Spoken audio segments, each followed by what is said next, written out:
Bismillahirrahmanirrahim. Assalamualaikum warahmatullahi wabarakatuh. Alhamdulillahirabbil alamin. Wassalatu wassalamu ala asrafil anbiya'i wal mursalin wa ala alihi wassohbihi ajmain. Amma ba'du. Yang terhormat Bapak PLT Kepala Sekolah SMA Negeri 1 Aji Barang, Bapak Dr. Andes Sarakat Junjukarsa di MPD. Yang saya hormati pula Bapak, Ibu, dan staf karyawan SMA Negeri 1 Aji Barang yang insya Allah dirahmati oleh Allah Subhanahu wa Ta'ala. Teman-teman yang saya cintai dan segenap panitia yang telah menyelenggarakan kegiatan ini sehingga dapat menjadikan ladang pahala untuk kita semua. Amin amin ya rabbal alamin. Puji syukur marilah kita panjatkan atas kehadirat Allah Subhanahu wa Ta'ala, Tuhan seluruh alam yang telah memberikan kita rahmat serta hidayahnya sehingga pada bulan Ramadan tahun 1443 Hijriah ini kita masih diberikan banyak-banyak kenikmatan berupa nikmat sehat, nikmat iman, nikmat sempat, nikmat keleluasaan ibadah dan lain-lain nikmatnya. Salawat serta salam tak lupa kita curahkan kepada junjungan kita Nabi Agung Muhammad Sallallahu Alaihi Wasallam yang kita nanti-nantikan syafaat di yaumul akhir. Amin amin ya rabbal alamin. Teman-teman yang berbahagia dimanapun Anda berada, perlu diketahui bahwa kita hidup di dunia ini pastilah mempunyai tujuan. Tujuan hidup di dunia ini semata-mata hanyalah untuk beribadah kepada Allah Subhanahu wa Ta'ala. Ibadah kepada Allah Subhanahu wa Ta'ala sudah sering kita lakukan sehari-hari. Namun pertanyaannya, apakah ibadah itu akan diterima oleh Allah Subhanahu wa Ta'ala semuanya? Tentu saja belum tentu diterima semuanya. Karena apa? Karena kita harus memenuhi syarat-syarat diterimanya suatu ibadah tersebut melalui adab-adab yang harus kita lakukan sebelum melaksanakan ibadah tersebut. Adab-adab yang kita harus laksanakan yang pertama adalah menjaga penampilan, berpenampilan baik sebelum melaksanakan ibadah. Saya analogikan seperti ini, ketika kita akan berangkat sekolah, ketika kita akan menemui teman-teman kita, pastilah kita akan berpenampilan semenarik mungkin agar kita dipandang sebagai orang baik.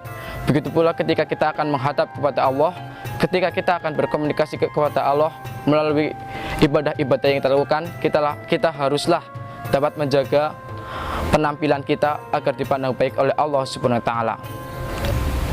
Yang kedua adalah menjaga kebersihan. Saya beri analogi lagi. Ketika kita akan bertemu dengan teman, sahabat, atau lain-lainnya, pastilah kita akan mandi terlebih dahulu. Kita akan menjaga kebersihan sebelum kita bertemu dengan orang-orang tersebut. Begitu pula ketika kita akan bertemu dengan Allah melalui ibadah-ibadah yang akan kita lakukan. Kita haruslah menjaga wudhu kita agar tidak tergesa-gesa, tidak berantakan, sehingga insya Allah ibadah yang kita lakukan dapat diterima oleh Allah Subhanahu wa Ta'ala.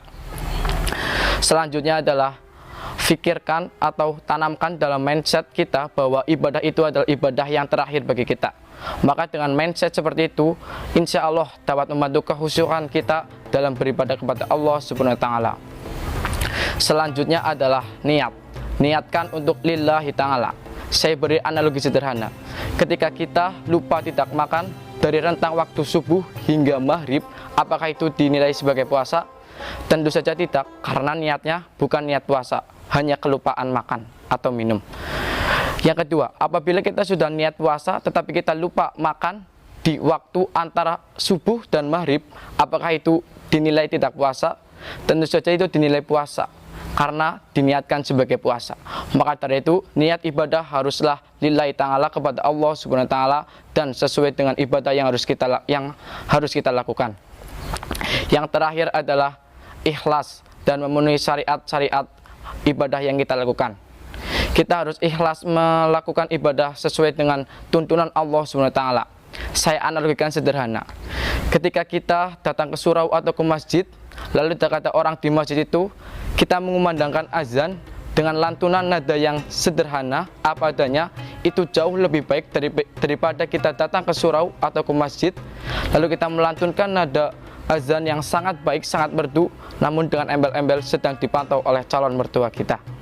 Harapan saya melalui tema kultum atau judul kultum yang saya bawakan ini, semoga kita dapat melaksanakan adab-adab yang harus kita lakukan sebelum melaksanakan ibadah, sehingga insya Allah ibadah yang kita lakukan dapat diterima oleh Allah Subhanahu wa Ta'ala. Oleh karena itu, marilah teman-teman semuanya, sebelum melaksanakan ibadah yang kita lakukan terlebih dahulu adab-adab untuk sebagai syarat atau faktor pendorong ibadah tersebut diterima oleh Allah Subhanahu wa Ta'ala. Apabila ada kesalahan, itu murni dari saya, dan apabila ada kebenaran, itu adalah kebenaran dari Allah Subhanahu wa Ta'ala. Akhir kata saya mengucapkan terima kasih. Wassalamualaikum warahmatullahi wabarakatuh.